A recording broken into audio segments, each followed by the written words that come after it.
अस्सलाम वालेकुम दोस्तों, आपने बचपन में शेर की खाल में गधे वाली कहानी तो सुनी होगी। अगर नहीं सुनी तो चले आज मैं आपको सुनाता हूँ। पुराने वक्तों की बात है कि एक गरीब धोबी था। उसने कोई एक गधा पाल रखा था। अपने रोज़मर्रा के काम उस गधे से वो लेता था।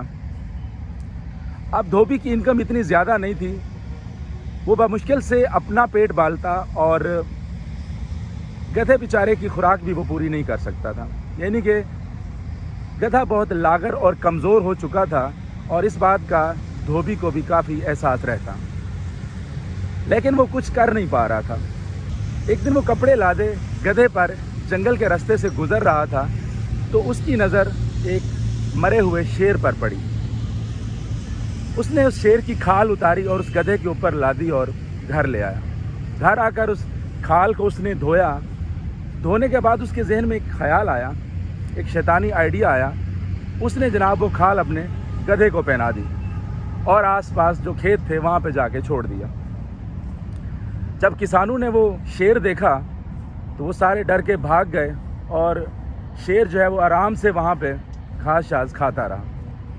ये सिलसिला काफ़ी दिनों तक चलता रहा। किसान काफ़ी खौफज़दा हो गए। उन्होंने अब ऑब्ज़र्व करना शुरू किया कि ये कैसा शेर है, ये तो गोश्त खाने के बजाय घास खा रहा है। जब उन्होंने उसके गिर्द फील्डिंग लगाई तो उन्होंने ऑब्ज़र्व किया कि ये कैसा शेर है जो घास खा रहा है। तो जब वो घास खा के रच गया तो साथ ही उसने ढींचू ढींचू की आवाज़ जब लगाई तो अब किसानों को कन्फर्म हो गया कि ये कोई शेर नहीं बल्कि शेर की खाल में ये तो गधा है। उन्हें तो भाई गुस्सा चढ़ गया और उन्होंने पकड़ लिया, सब किसानों ने मिलकर, और टुकड़े टुकड़े कर दिए उस शेर के।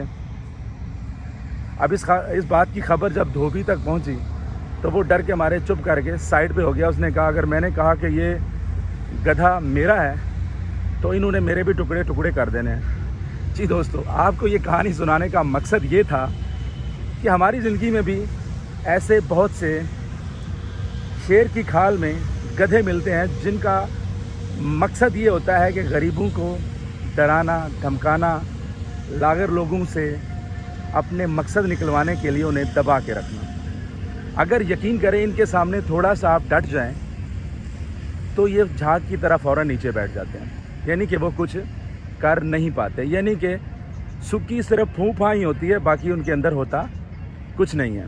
सिर्फ वो अपने आप को एक डर बनाए रखते हैं और अपने आप को बड़ा तुर्रम खां और कोई तोप चीज़ समझते हैं। तो ऐसे लोगों को निपटने के लिए आपसे यह है कि आप उनके सामने डट जाया करें, डरा मत करें। शुक्रिया।